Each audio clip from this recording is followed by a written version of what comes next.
Hello, നമുക്കൊരു സ്ഥലം വരെ പോയി വന്നാലോ? ആ, ഫോട്ടോ കണ്ടപ്പോൾ മനസ്സിലായിട്ടുണ്ടാവൂലേ? അത് തന്നെ, ശാന്തിഗിരി ആശ്രമം, അല്ലെങ്കിൽ വിജ്ഞാന മന്ദിരം എന്നും പറയാം.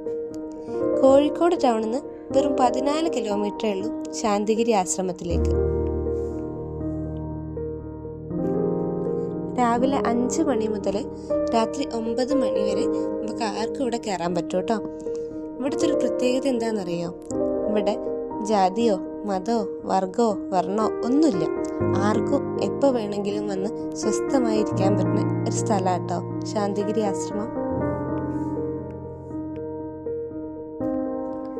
ഇവിടുത്തെ പ്രതിഷ്ഠ ഗുരുവാണ്.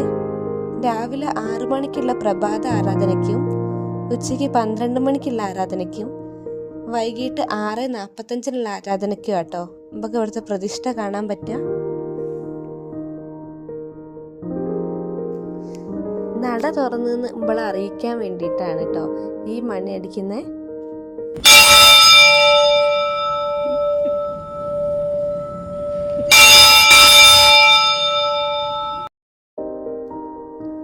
പിന്നെ ഞങ്ങൾ ആശ്രമത്തിൻ്റെ പുറത്തെ കാഴ്ചകളൊക്കെ കാണാൻ വേണ്ടി ഒന്ന് ഇറങ്ങിയതാണ്. ഇവിടെ വന്നിട്ടുണ്ടെങ്കിൽ കോഴിക്കോട് സിറ്റിയുടെ ഒട്ടുമിക്ക ഭാഗങ്ങളും കാണാൻ പറ്റും. ഒരു കാര്യം അറിയോ? ശാന്തിഗിരി ആശ്രമത്തിൽ നോക്കിയിട്ടുണ്ടെങ്കിൽ കോഴിക്കോട് ബീച്ചിൻ്റെ ഒരു ഭാഗം കാണാൻ പറ്റുമെന്നാണ് പറയുന്നത്. പക്ഷെ ഞങ്ങൾക്ക് കാണാൻ പറ്റിയില്ല. എന്താ വെച്ചിട്ടുണ്ടെങ്കിൽ ഞങ്ങൾ പോയ സമയത്ത് മഴക്കാലമായത് കാരണം ഒന്ന് മൂടി കെട്ടിയിട്ടേനും ഉള്ളത്.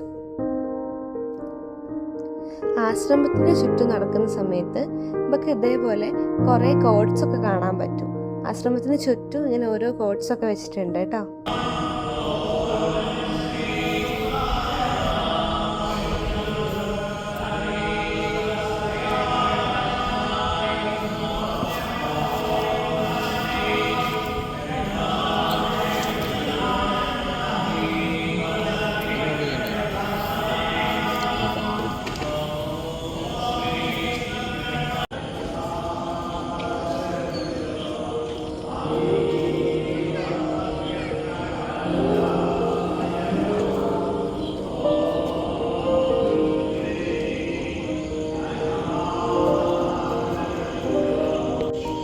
ഒരു 7:15 പിന്നെ ഞങ്ങൾ അവിടെ നിന്ന് തിരിച്ചിറങ്ങി. ആശ്രമത്തിൻ്റെ തൊട്ടടുത്തുള്ള ചായപ്പീടിയിൽ നിന്ന് ഒരു ചായയും കൂടി പാസ്സാക്കിയിട്ടാട്ടോ തിരിച്ചു പോയേ. കോഴിക്കോടുള്ളവരാണോ?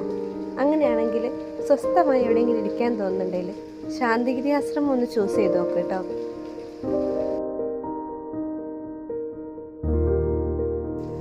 അപ്പം ശരി, ടാറ്റ.